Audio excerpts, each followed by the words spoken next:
Hi everybody, very welcome to yet another live stream here on the Mentor Pilot channel. As I have been saying before, this live stream is done inside of the Mentor Aviation app. And what does that mean to you? Well, that means that you can't use the super chat function, all right? I am only really engaging with the users inside of the Mentor Aviation app, but you can watch this on YouTube because I'm just making sure that everyone on YouTube realizes that these live streams, they happen more and more inside of the Mentor Aviation app now. And why is it like that? Well, it's because I want to continue to build on the absolutely awesome community that I already have inside of the app. It's more than 18,000 people that are monthly active inside of the app now that communicates directly to me, but crucially, not only to me, but to you as well, to people who are interested in aviation, who want to share their kind of experiences, the fact that they're doing flight training, things like that. And that's why I am focusing more and more of the live stream part of the channel inside of the app. So once again, if you're watching this on YouTube, do not use the super chat function. But if you want to, you just log into the Mentor Aviation app and you'll be able to ask the questions directly inside of there. And just to show you how that will look, I'll go in now. As you can see, there's a live going on inside of the app. You'll see like that. When a live is about to start, you will see a clock counting down to when the live starts. All right, and I do this maybe 3-4 times a week. And the way that it works is that everyone who has the app, which is completely free to download, by the way, I have links down here. Everyone can watch the live stream, just like you're watching it now. But if you want to ask questions, well, then you need to have the premium membership. And why is that? Why is he asking for premium membership? Well, I thought instead of asking people to do super chat questions, which is what I'm using normally, I want people to come in and use the app. And the premium feature enables me to continue to build new awesome features inside of the app. So the premium membership is $5 per month. So that means for $5 per month, you'll be able to see not only these live streams and ask questions, you'll also be able to see like some exclusive content. If you haven't noticed already, I have a video out that has been quite controversial, which is basically me showing how you as a passenger can land a 737 from cruise if both pilots would become incapacitated and you had access to cockpit. So that's a video that's available for everyone that has the premium membership. You can also buy that video, but it's there as part of, the kind of videos that I am sending out to my premium members. So for $5 a month, that's what you're getting. Plus you'll be able to see the like count of other users, and you'll be able to see their profiles and things like that. So there's some perks to it. But what I'm trying to do is get the app financially viable so that I can build maybe picture sharing or maybe a news function inside of the app. All of that has to, of course, it needs to start paying for itself, basically. And that's why this is a premium thing only. So without further ado, what I'll do is I'll go in, and as you can see, inside of the app, there now my premium users are starting to ask questions. So this is what it would look like if you have the premium feature. Then I will see all of the questions that are coming up, and I will just start off from the beginning and I will answer them just as we do.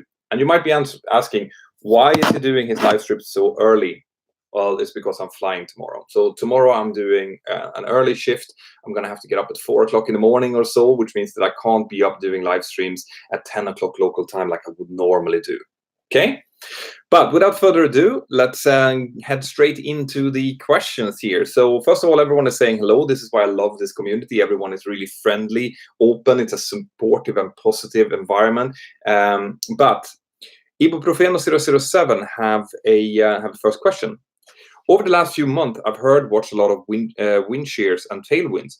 But what about gusting headwinds? How does a head gusting wind on takeoff might change your procedures, or maybe nothing changes? That's a great question. So a wind shear, by definition, is a change of wind, either direction or intensity. Okay, so that means that even if that's a wind that's coming from ahead, as in a headwind, if that goes from being really low until really high and then really low again, that will affect us as a tailwind effectively.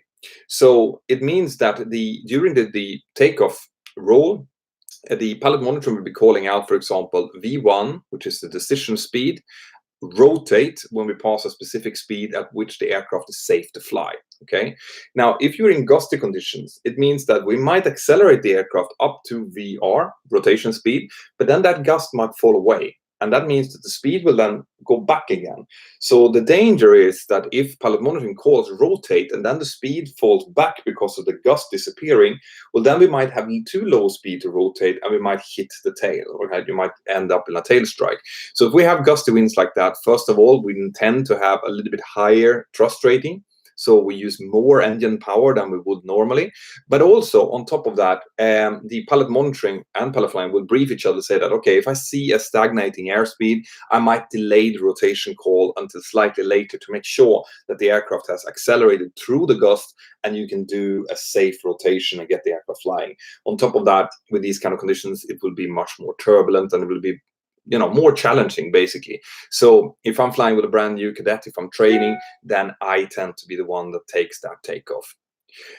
Great, that's a great question. This is why I love doing these live streams, because you get questions that I didn't even think about explaining, and they come all the time. I can go on for hours doing this, but I normally lose my voice after about 45 minutes. Han34 is saying hello, Pilot Marlon as well. So GPH 15178. Petter, if you were type rated, would you like to fly the test flight for Qantas between JFK and Sydney? Yeah, I mean, I would love to be able to put my name into the kind of history books as the one who does the flight, but actually sitting for 19 hours in the flight deck, well, obviously you're going to have different crew changes during that time, but no is the answer. Long haul doesn't attract me, and part of what doesn't attract me is sitting over the sea with only these kind of like report waypoints for hours and hours on end. I love flying, and flying is taking off and landing and doing descent profiling and stuff like that. Actually sitting on the cruise, it's just like picture yourself staring into a computer monitor or out over a completely empty void for several hours on end, just listening and monitoring the instruments. It's not that exciting, at least not in my world. So flying long haul is something I would do if needed to. It's not my first choice. Guys, I see that there's a lot of questions coming up on the normal chat in YouTube. I can still see that chat, right? But like I was saying, I am concentrating mainly on the people inside of the Mentor Aviation chat now. I was asking, these are the premium users. So from now on, I'll take the occasional question from the YouTube feed as well, but this feed is something I have to actually open up to see. So try to get into the chat if you can. Cool. So Shui, new user inside of the app. Great to have you here. Hi, Petter. When you're descending on final, to keep right descending angle, you follow from chart or descent rate. How many feet per minute from a certain point? Is it right? Now, where can you see on PFD what angle you're actually on, or do you just go by feet per minute and puppies? Well, first of all, we have our ILS, all right? So the ILS instrument will show us that we are on glide path and on localizer. So it shows us both that we're in the correct altitude, as in we're descending in the correct angle, and also that we're keeping the localizer, so we're heading towards the runway. The glide, kind of the vertical speed we need to use during a normal descent at about 170 knots down to 145 knots, which we normally fly, it's about 750 feet per minute. So when I'm doing non-precision approaches, which doesn't have a glide slope angle, that's what I try to aim at. So I'm looking at my instrumentation, I keep about 750 feet per minute. If I end up too high, I increase the descent rate to maybe 1,000 feet per minute. And if I'm too low, I go to about 500 feet per minute to correct, okay? Then poppies will be, once we're visual, we'll use the poppies down to about 300 feet. Below 300 feet, the poppies you can kind of disregard. And from that point, you're concentrating on the touchdown zone. And what you want to see is that point that you're aiming at, which is going to be just ahead of the touchdown zone. So you have the big mark, the big like central touchdown zone markings. What we do is we aim to the marking ahead of that, make sure that that point doesn't move in the window. So if we see that that point that we're aiming at does not move in the window, if you start moving upward, then we're going low. If we're going downwards, we're going high. So you keep that there. So then you go down, all the way down into the flare. And when you go into the flare, obviously you're going to miss that mark that we're aiming for, and you will touch down bang on the touchdown zone marking. And that's what we do. So 750 feet per minute to 800, somewhere around there, tends to be a good value to use. Pilot Marlon saying hi as well. Ginger Biscuits, that's a great nickname. Ginger Biscuits, hi Petra, I finally get to ask you a question. Yes, you do. Do you think supersonic flight will ever become viable for everyday flying? In its current form, no. I don't think that we will ever see supersonic flight overtake the normal kind of sub or transonic flights that we're seeing today.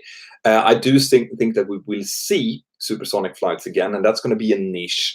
Either if I were to guess, I would think that it's going to be supersonic private jets, because the people who are flying private jets typically are less price sensitive, so they will be able to pay the exuberant cost that will cost both in fuel and in noise charges and stuff, but they still want to do it because time is money and they have lots of it. So that's what I think. I do think as well that we will probably see, at least for a short while, companies like Boom, for example,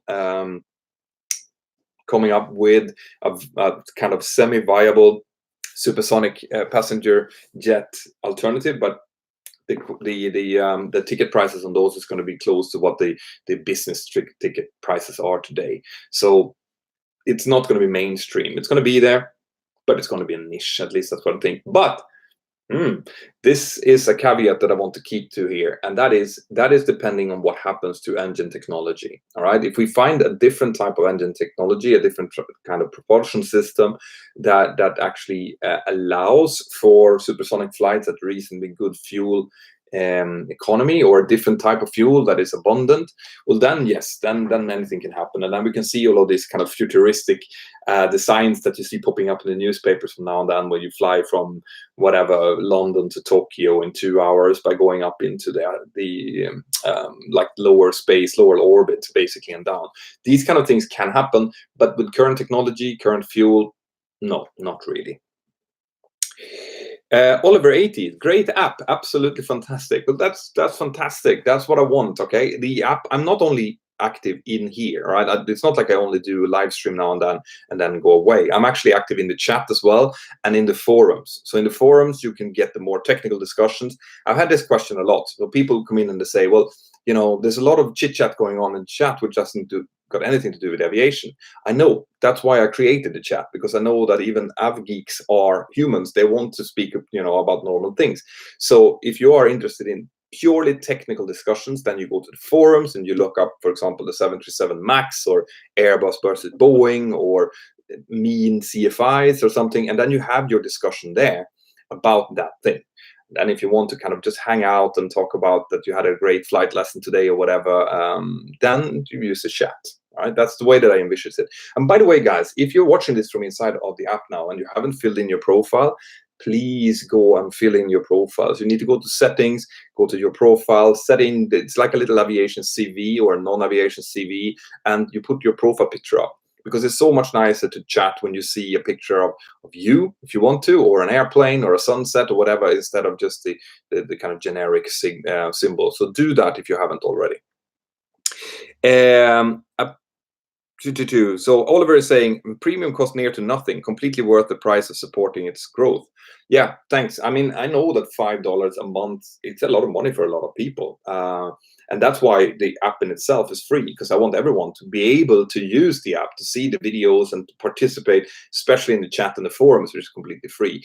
But I do also need to get some money into the app, because like I've been saying before, just this last 6 months has been a lot of development, and I can't code myself. I have a team who codes these things. So when you guys come up with great suggestions, then I look at it and I see if I can incorporate that in a newer version of the app. And that's what I'm constantly doing with the app, right? So that's what that's what you're supporting when you get the premium membership.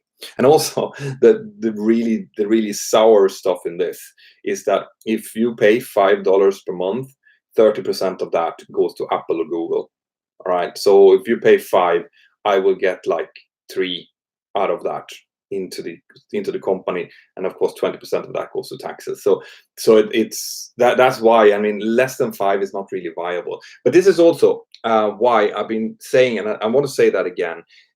Those of you who are my Patreons, because all of the Patreons who are the ones who get to preview my videos, and I talk a lot about coming videos with them and thumbnails and stuff like that.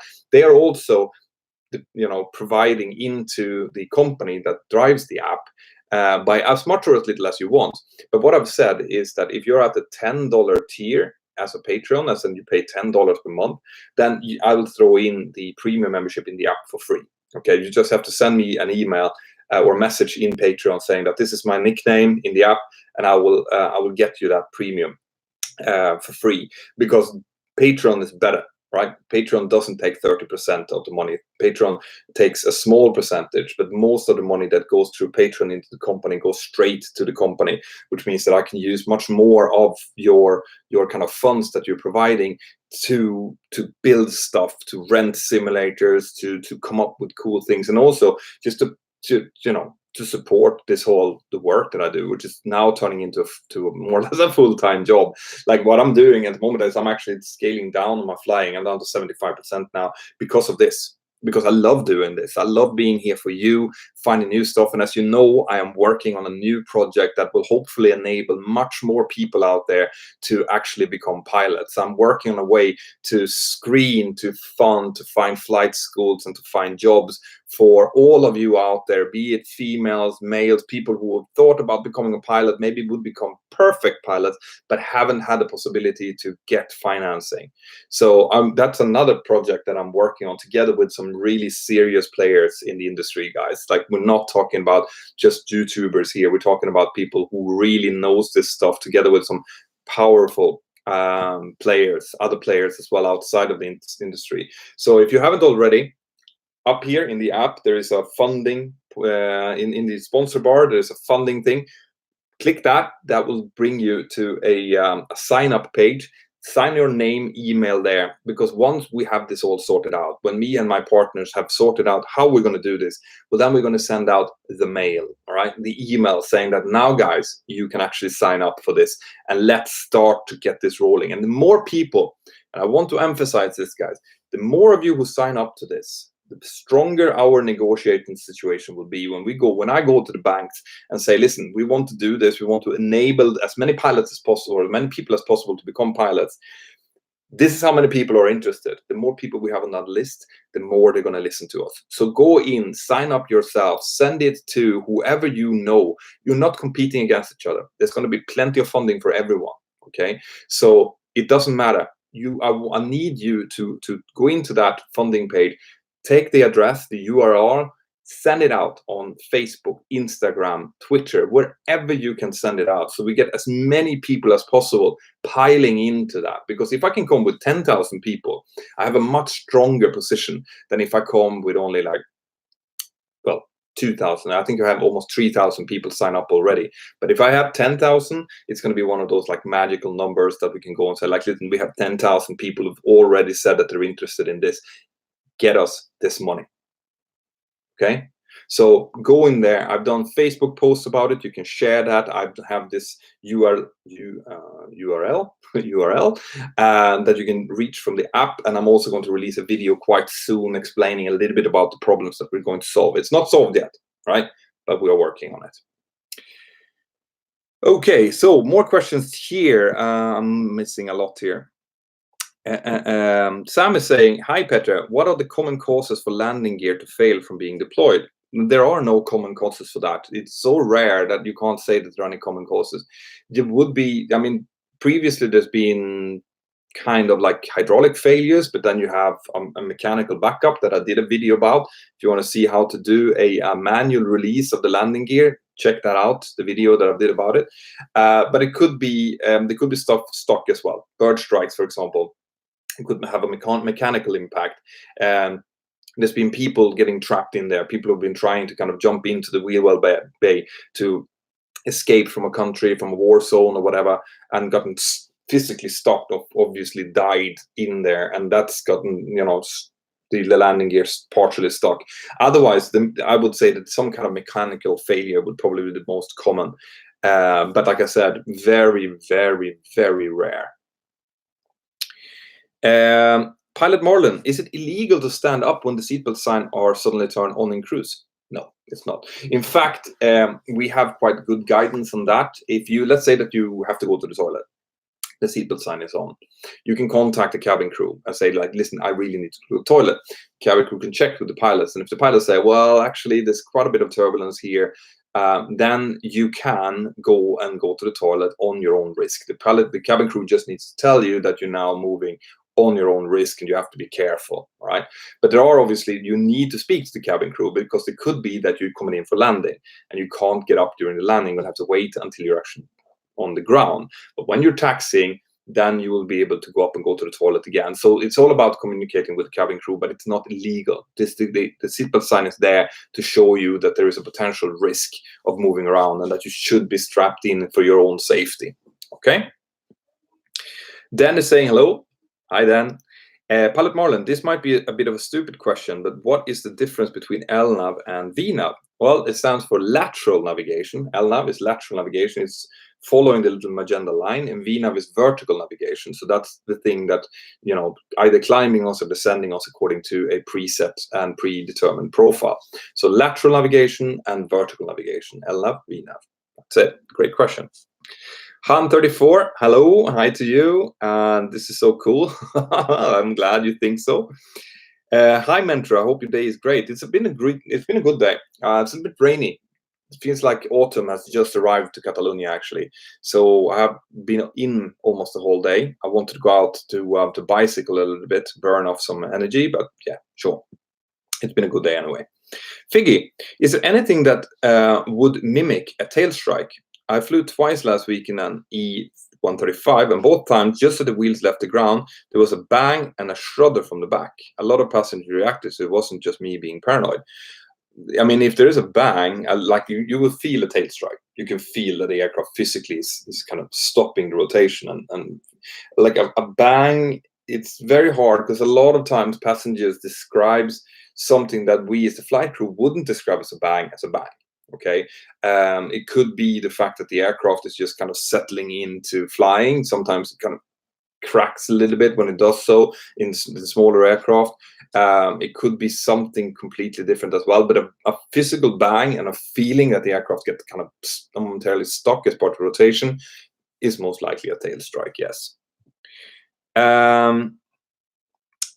Ginger Biscuits, love the app and your channel on YouTube. I'm more of a sim geek, and I was wondering if you have seen the new video of Flight Sim 2020. I've seen many of them, and in fact, my oldest son is becoming a kind of avid simulator aficionado as well. So he doesn't stop talking about Flight Sim 2020. I'm obviously going to have to buy it together with loads of Cytic stuff to keep him happy. And I might actually do a video about that, because I want to include him. He has his own YouTube channel called Luca Dicrus. If you haven't checked that out, do it. And it's likely that he's going to do a little bit of sim videos. And of course, me being the dad, I will of course come in and help him out, and maybe do a little bit of flight lessons with him in Flight Sim 2020. What I've seen so far is amazing. Like if the graphics are that good that it looks like, it's going to be the first sim ever where you can actually fly VFR in a more realistic way. But I'm guessing from what I've seen that you're going to need one monster computer in order to drive all of that graphics, because the graphics is insane. Like, it's almost like watching a video from a flight. I hope it is as good as it looks, and I hope that you can use it without having to buy like a room-sized computer.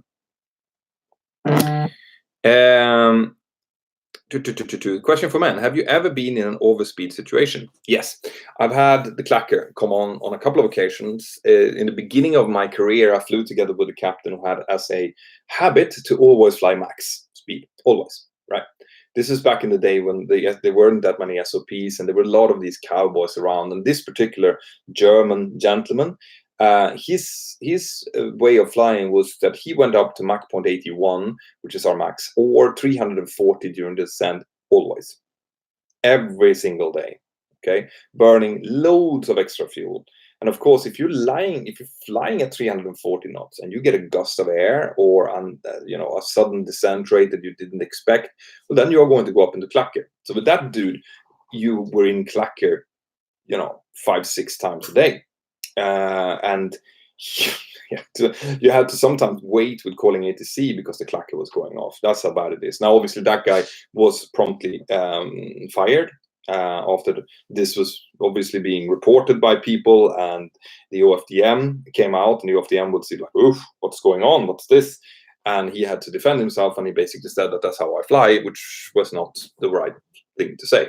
So so he's gone, but it means that yes, I have seen. Now what you have to understand is that the overspeed warning gives a bit of a margin, right? It's not like you're going to go into Mac buffet immediately, or into the aircraft is not structurally being able to take it. You have a lot of margin in there, but it's still, it's still something that you should never do, right? You shouldn't be in a situation like that. But it's not a panic situation. If I would go into Clacker, I would decrease the descent rate, use carefully the speed brake, which, remember, especially if you're up on high Mach numbers, you don't want to suddenly rise the speed brake lever, because if you do, you might get Mach buffet from the fact that the spoilers are coming up, and then all of a sudden one of the wings might drop and you'll be in a really bad situation. So you have to still think, but calmly get yourself out of it, and then write a report why it happened, and that's it.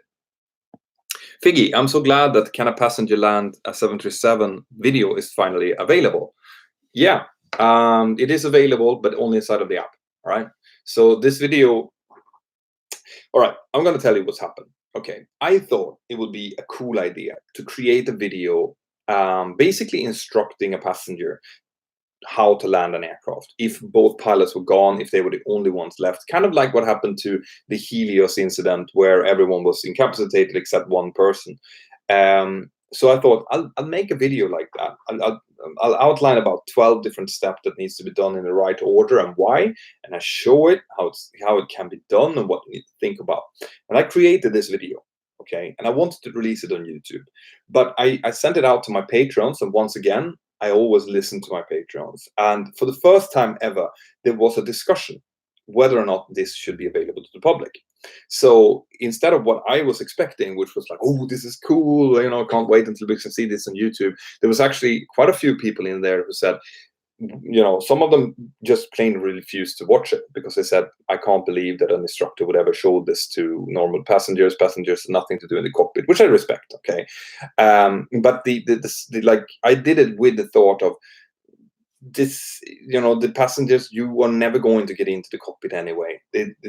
There's no safety or security shown in here. There's no way to breach the flight deck. It's just like you're in the cockpit, and if you're in the cockpit and you're going to outland this aircraft, these are the steps that needs to be taken. But I do, because there was still a big majority who wanted me to release this video, okay? But there was a small minority who said that this is not suitable. So the way that I solved this was that I put this video out on the app, right? So it's available for all of you premium members out there. You can just go in and stream it. You just have to put it on. And when you stream it, guys, remember not to try to download it, because if you try to download it, you're going to have to pay for it. You just open up the video, wait a few seconds. It takes about 3-4 seconds for the video to start, and then it will stream. If you're not a premium member, you can buy the video for 2 credits. It's like $1.99, so something like that. So I have it there. Okay, so that's available to a much smaller audience. And while this is happening, I am also consulting with security experts from the industry. So I'm involving some other people to just have a look at it to see, is there actually something in there that I shouldn't be showing on YouTube? And if they come back and say, listen, yeah, I mean, there's a lot of stuff in there that, I probably wouldn't talk about, but still, it's not safety related, it's not security related, then it will probably come out on YouTube. Okay, but I need to, because I got that reaction, I need to check that through with the right people to make sure I'm not releasing anything stupid. But this is the controversy, right? So if you're interested in seeing what this controversy is all about, well, then go in and watch the video, and then contact me in the chat afterwards and tell me what you thought about it. Then, with regard to Boeing versus Airbus, do you think in an incident like the Air France 447, is the control job way better than a joystick, since the co-pilot was stalling using the joystick? Just wanted your thought. I knew that it started with the Pitot tubes, but I was wondering how the control column impacts this, in your opinion. Well, there's no question about the fact that if there would have been a joke on that aircraft, the other pilot would have noticed that the first pilot was pulling back on it. There's no question about that, right? In the fact of the Airbus, in the Air France 447 case, one of the pilots, the one who was actually flying, was pulling back. The other one wasn't doing much or pushing forward. there was call outs like opposite. I think there's a call like opposite controls or something like that that comes out. But in a high stress situation like that, the first thing that disappears is your hearing. So so there were confusion. Whenever there's confusion, there's room for improvement. Would that have saved them? Hard to say. All right, you can make, as we've seen in accidents with Boeing aircraft, you can make mistakes as well with the yoke or with moving thrust levels. I personally, I am of the belief that we are all monkeys, and that monkeys, we act on what we see primarily and hear. So the Boeing philosophy of having a moving yoke, so that when one pilot is flying, the other part is actually moving as well. And if the thrust is going up and down, you can see the thrust going. I like that because it feels like you have a more intuitive feeling. Situational awareness is better. However, the design of the Airbus cockpits have been so good over so many years and proven to be so effective that I might well be wrong here. This is just my own personal opinion about moving stuff and having controls that are connected. Okay, so I don't want to go in and talk about specific accidents, say what they should and shouldn't have done, because I wasn't there. The accident report speaks for itself in this instance. But yeah, it would have been quicker for the other pilot to realize that there was a very extreme input being made if they would have seen it. Okay, that I can be absolutely sure about. So, Aviation Swede. Hi, Peter. Does the weight of the plane, like fuel and amount of passengers, make a big difference for the handling when hand flying? Is a heavy plane easier, more difficult, or just different? Yeah, it does. All right. So the weight of the aircraft does have an impact on it, and most aircraft are built to be flying at a specific weight. So, for example, the 737 doesn't fly very well at all when it's almost empty. If you're flying an empty aircraft, it doesn't handle well. It is really sensitive, and the autopilot, the auto throttle doesn't work properly. While if you're at around 60 tons or so, it flies beautifully. When it's really heavy, you're trimmed for that, so the takeoffs and stuff is going to be the same, but the speeds are going to be higher, and with that comes slightly different handling characteristics as well. But generally speaking, the most of the like airport transport category aircraft will fly better when they're heavy than when they're really light. And that's just because they're built to have a payload in them. They're built, and all of the rudder surfaces, everything is built for a certain weight and certain speed. And if it doesn't have that, it's not the same. Still flyable, perfectly flyable, but it's just, yeah, it's very hard to explain the feeling of it. So, Figgy, should people who are only considering a PPL sign up for the funding scheme? No. What I want people who are interested in becoming pilots, as in commercial pilots. This is what we're gearing at. We're gearing at people who are going into the industry. So it's likely that it's mostly going to be aimed at that. However, there is a possibility, because this is going to be built like a club, so that if you want to be a club member and you want to have the extra stuff that's going to come with that, then you can definitely sign up to it. But then obviously the funding bit and stuff is not going to be too interesting. But yes, I'm going to reverse that. If you're interested in just joining the actual organization, would come with that, which is going to be a lot of cool stuff. Eventually, we're going to have to build on this. It will take a while to get this up and running. Then yeah, sign up. Absolutely. Balai. Hi, Peter. Which airport you feel very hard to land with terrain? There are a few airports. We don't fly to them. They're like Innsbruck in the Alps is known for this. There's several in the Andes and in the Alps as well. Sorry, in the Himalayas. That is terrible to land in. We fly into Salzburg, which can be quite tricky. We fly into Klagenfurt, which can be a little bit tricky when it comes to terrain as well. There's other places which are not directly impacted by terrain, but has terrain as a kind of an added interesting bit. There's one just outside of Rome. Now I can't remember the name of that place that we fly to as well. Perugia. Which is also quite tricky. You can get terrain warnings on approach if you're not careful, and you also have to keep it. It's like landing inside of a cauldron. You have to be very careful with the missed approach procedure, and if you do circling especially. So yeah, we do have quite a few of those. Belai, why air hostess not allowed to get up after landing while taxiing? Well, they are allowed. They can walk around, but they don't, because there's nothing really to do until the aircraft has stopped after landing. Silly guy. That's also a nice nice nickname. Hi, mentor. I just graduated for Cat A aircraft mechanics school. Just few parts left of apply for the AML. What you'd suggest next? Go for the B1 AML or straight to type rating with a Cat A? Now, my knowledge of engineering degrees is very limited, so I wouldn't be the right person to ask this. It's obviously depending on what kind of goal is, what your ultimate goal is, what you're trying to achieve. You have to answer that. If you want to go into full maintenance kind of work, then look at what do you need? What do you need to achieve this? Don't look at what's harder, what's easier, what go quicker. Look at what you want to try to achieve, and that if that job requires you to have a specific degree, well, then that's what you're going for, and as easy as that. But I can't, since I'm not familiar with the actual terminology, I can't really advise you on it. But great, and I'm really happy to hear that we have engineers here in the app as well. That's great, because it means that when you're in the chat or when you go into the forums, make sure that you go in, tell people that you're an engineer, and answer the questions. It's really, really good. Leonidas, mentor, I'm doing a trial flight as I have 2 more years until my flight training, and I can't wait to fly now. That I sat in a real 77 now that I sat in a real 77 in the cockpit. What would you recommend in order to enjoy it as much as possible? Well, the more you know about it, the better it is. So, like when I was 14 years old, I got my hands on the PPL, the whole PPL theory, and I just read it back to back. My dad had taken the PPL earlier, so he had all of the documentation. I just read everything. I didn't understand everything, but I read everything.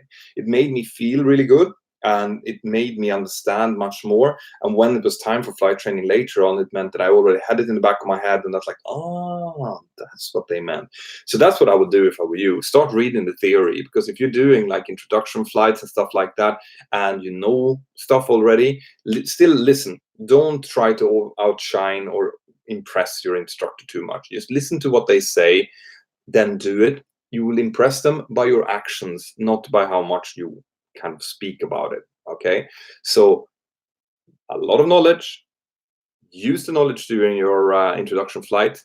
They will be impressed, and you will feel great, and it will just fuel that flame that is building inside of you right now when you're watching this, or when you're looking at YouTube for other aviation content and stuff. That feeling like, oh, I want to do this so bad. It's just going to keep growing. So keep feeding it.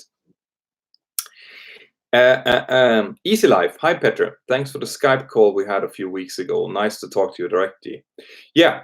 So what Easy Life is referring to is something I do with my patrons. Once again, like you'll see when you go into patreon.com/mentorpilot, there's another link to that here in the app. That there are different tiers, and if you go up to the higher tiers, then I've also said that, listen, I'll take out some time for you, and we can have a chat one-to-one and maybe discuss your goals or what you want to try to achieve and things. I have Fridays off generally, so that's when I tend to work on my videos and do editing and things like that. And also, if you guys just send me a message and there's a time available, then we can have a Skype call and hang out a little bit. That's one of the perks of from my Patreon crew. Not a lot of people are using this, which I'm surprised to say. Maybe it's me, could be. But I do try to give some extra attention to my Patreon crew, because they do a lot of work for me. A lot of like proof, watching my videos, helping me out with feedback, and of course the financial bit. So thank you for supporting. Have you ever flown the Dornier 228? No, I have not. I was trying to think if I've actually flown it as a passenger. I think I might have. I've flown in a jump seat of a short 360, which is similar, but not a Dornier 228. Hanek, hello, Peter. I'm on birthday party, so I'm just saying hi. I'll check this stream tomorrow. See you. Yeah, so that's another thing. When this stream is done, I will upload it to the app, so that those of you who might be just signing in and or maybe missing it, you'll be able to follow it. Okay.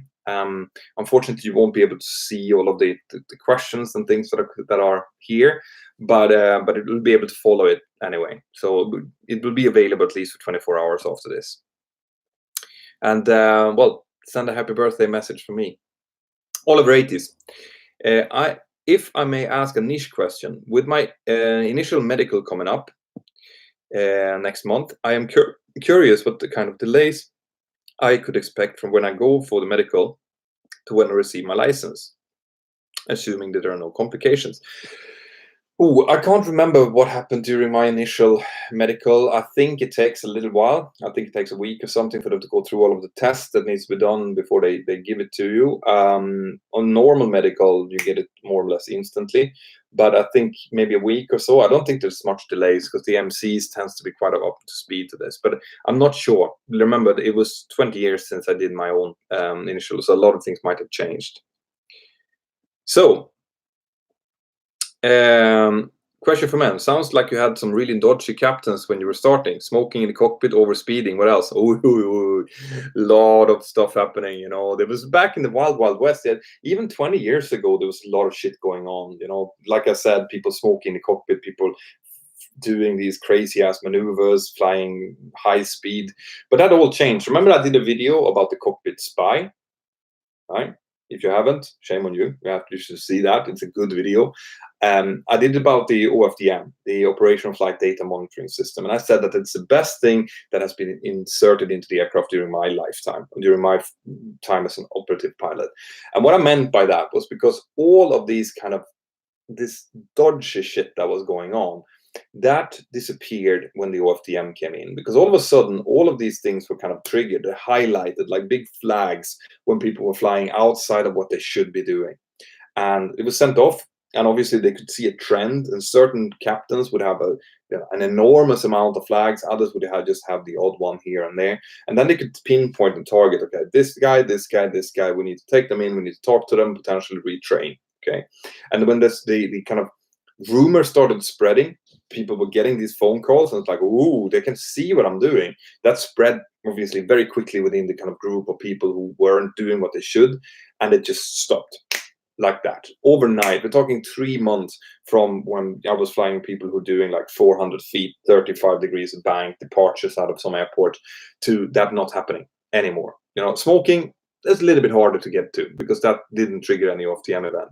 But still, once they were kind of on the chart, they tend to be the same people who were smoking, they were doing this other crazy shit, then they either disappear, as in they were fired because they couldn't perform, or they just realized that, you know, I actually like this job, I don't want to risk it by doing some crazy cowboy stuff. So yeah, it's changed a lot, and the OFDM is a great system to help with that. Jason 1704 mentor, with the 737 NG pickle 4 cracks found in some 737 NGs, it affected the 737 NG that you fly or others within the airline you fly for? Yeah, I believe it does. There has been some of we didn't have many of these older ones. I think some of them didn't find cracks, and they obviously need to be changed, to be fixed, upgraded. But it doesn't affect us. It doesn't affect the company as such. The airline.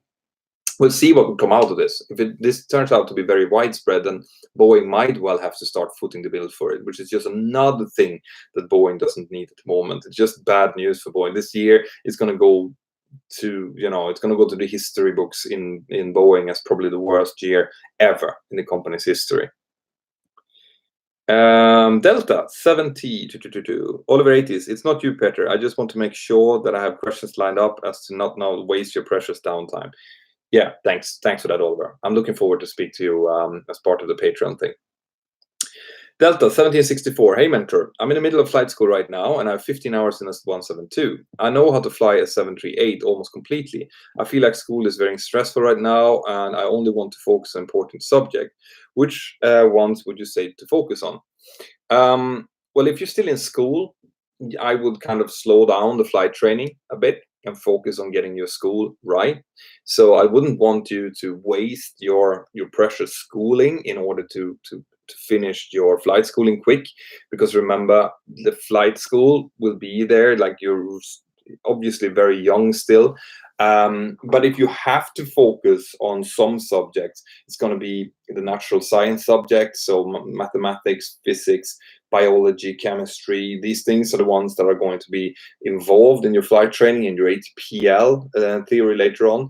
But like I said, I don't want people to kind of rush through school and to put school on the back burner to do their licenses quickly, because you never know when you have to, when something happens to your medical or whatever, and you might have to go back into school again. You might have to go for a degree and get something else done. And if you have completely skipped part of your schooling, that's going to be really, really hard to do. Like if I would have to go back into school now, I can't even imagine what I would do. So get the schooling done properly, okay? That is going to show that you have what it takes to go through all of the ATPL exams later, and then focus on your flight schooling. You will have plenty of time to do that. I'd fly with first officers who started in their 30s, even in their 40s. I've even met one who started in his 50s. Okay, so I know that when you're young, you have that urgency feeling like, oh, I want to get there. I want to get there now. But the fact is that that's not the case. All right, you have time. So make sure that you do the right things in the right order. Balai, while flying in London Heathrow before nearing the airport, you will traffic ahead whether a plane near the runway ready to take off in some airport to turn off taxi light while. All right. So if the question is if you turn off the lights while people are landing, sometimes I do, especially the runway turn off lights. If I'm standing waiting to line up, for example, I might have an aircraft coming in on final, I might turn off the light on that side to make sure that I'm not blinding them in any way. But it's not mandatory, right? We have very specific rules for which lights should be on during what phases of taxiing and flight, and we just follow them. Sam, can the 737 land on Florence Airport, short runway? Florence, we don't land in Florence. I'm not sure if you can land in Florence. We land in Pisa. I think Florence is, I think it's probably long enough, but I also think that there's plenty of terrain around that makes it hard. I haven't checked it out. Florence is not an alternate to us from Pisa, which it would be if it was suitable to land to us. So I would just off the kind of cuff say that it's probably not suitable for the 737, but I don't have exactly the runway distances stuff in my head. Easy Life. Hi Peter, how often does your airline renew their planes? Well, I mean, they renew them when it's economically sensible to do so. I think they buy new aircraft all the time, and the oldest aircraft, they might be sold or released to another airline under certain circumstances. So depending on if the prices are right, if they need it, and also what kind of maintenance is coming up. If there's something really heavy maintenance and they don't want to touch that really, then they might just release it out to or get it back to the leasing company or sell it off. So there's no like set, like you only do this for a couple of years and then the aircraft is out. It's all depending on what the fleet plan is and how many aircraft is needed and what the overall economy looks like. So it's very hard to say. And ladies and gentlemen, that is 55 minutes of live stream so far. Let's take some questions from the normal chat here as well. Hey Guru, your views about the Qantas Sunrise project. I don't know too much about that. I'll look into it and see if there's something that I can maybe do a video on. This is another thing, guys. I've noticed that you guys, just judging from the feedback that I'm getting from, for example, the pickle fork episode that I did, and I noticed that you guys want me to talk more about current events, and I'd love to do so. Unless, as long as it's not accidents, right? I don't want to talk about accidents if I can avoid it. But if there's stuff happening in the industry and you want me to comment on it, please let me know. All right. You can use the submit feedback function inside of the app, or you can send me an email, or you can, in whatever way, Facebook, maybe, but preferably the app, to be honest. Send me, say, what's this all about?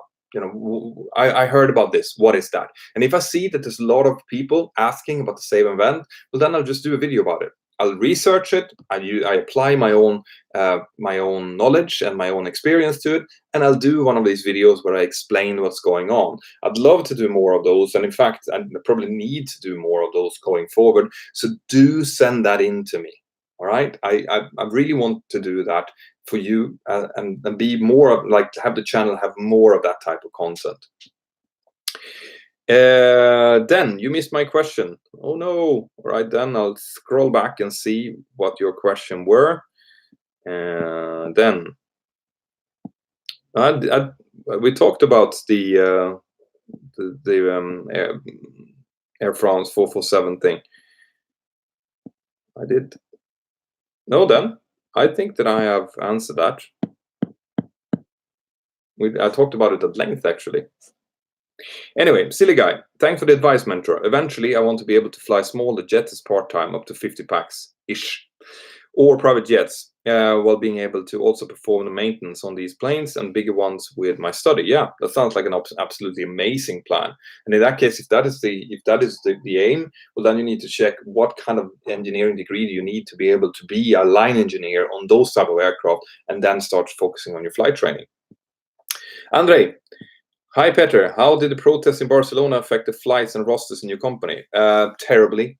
So I, for example, I think on Wednesday, I missed my first 2 flights because I was on my way to airport. I took a side road because I didn't want to be caught up in the cut roads and main roads, and that road got cut as well. So I was stuck for 1.5 hours. I missed my first 2 flights. Another captain had to jump in and do those, and I had to jump in myself. That ended up with almost an hour delay. But that was just a small thing. There were several flights in Barcelona that were, I think, were cancelled, or like that just couldn't be done. Then just posted one above.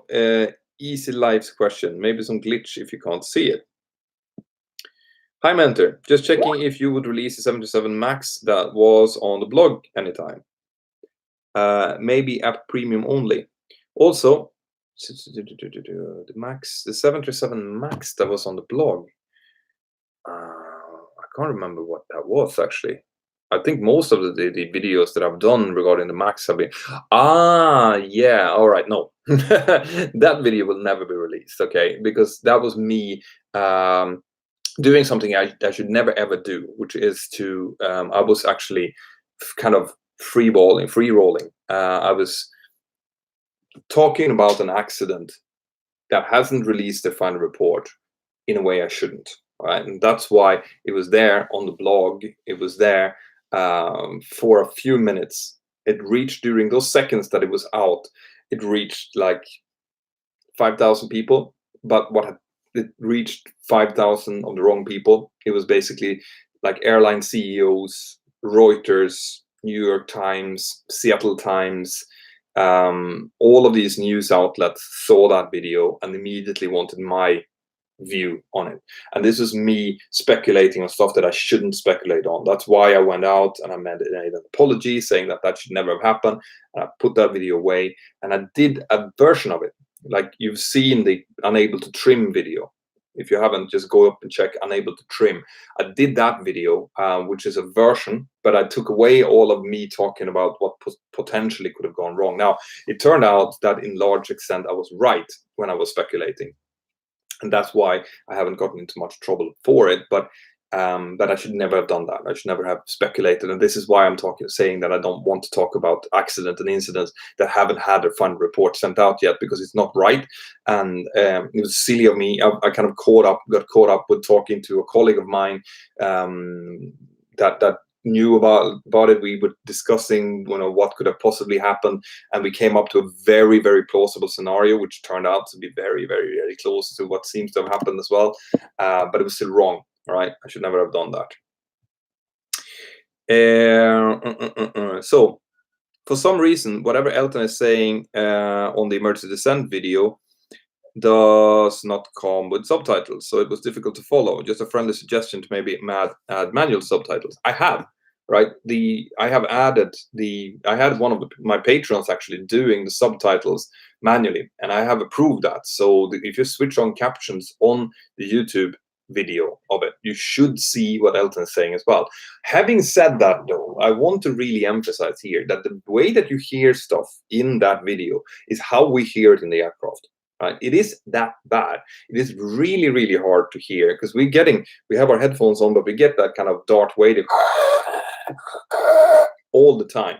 Okay, so it is very realistic. I realize that it's hard to understand and you want to hear what we're saying, but actually, if you want to see what it's like to do an emergency descent in the aircraft, it's probably going to be like that and 10 times worse, because it's going to be much higher noises around. There's also going to be debris maybe flying around, depending on what have caused the rapid depressurization. So it is very, very accurate. But there should be captions available, so try to enable manual captions if you can. Okay, so Eleglau, what is bug up? Well, bug up is an actual bug on the speed tape called up. All right, it is the minimum maneuver speed with flaps retracted. That's what it is. So we bug up in order to accelerate the aircraft so that we can take up the flaps and fly the aircraft without flaps. That's bug up, flaps up speed. Have you seen any bug error troubling you in the flight computer? Well, sometimes it happens. Sometimes it's just like a computer. Sometimes it just freezes and you have to use the other CDU, or sometimes it does something stupid. Okay, but it's very rare. So they tend to be very good. And on that bombshell, guys, I have to start getting ready for bed because I'm going to get up at 4 o'clock in the morning. Once again, if you're watching this on YouTube and you're wondering why isn't he answering any of my questions or any of the questions that we've sent out here in the blog, it's because this is an app live stream. And I put it up on YouTube for one reason only, and that's because I normally do YouTube live streams on Sundays. However, I can't do a normal YouTube live stream at 10 o'clock like I always do. So I'm doing this app live stream instead before I have to go. Okay, so next Sunday I will be able to do one. Well, actually, next Sunday is bad because I have to get up even earlier than to drive to Barcelona at 3 o'clock in the morning on Monday morning. So there might not be one next Sunday as well. In that case, I might try one on Friday. Maybe I'll do an app live stream on Friday or something like that. But in the app, if you have the premium subscription, you'll know that I do about 2 or 3, maybe even 4 live streams in the app every week. So if you haven't already, go and download the Mentor Aviation app. It's free to download, remember, guys. But like I explained in the beginning, if you want to ask questions as part of the live stream, then you need to become a premium member, and that is for all of the reasons that I explained in the beginning of this live stream. Have an absolutely fantastic day. Now, what we'll do is, like always, when this is done, I'll go over into the chat, right? And I'll talk to you about what you thought about the live stream. If there's more stuff that I should be talking about. And I will continue as well to send out goodies to my patrons. That's what my wife is working with now, actually. She's sending out these little goodie bags to my top patrons, and we're working our way down. So if you're a patron, make sure that that you've sent in your address so we know where to send the stuff. And thank you. Thank you to all of you premium members out there who's helping me by supporting the app, and thank you to the Patreon crew. Right, you're awesome, all of you out there, and all of you who are following the channel. Obviously, have an absolutely fantastic day, and remember, there will be a video soon coming out where I'll be talking more about this this bigger funding scheme that I'm working on.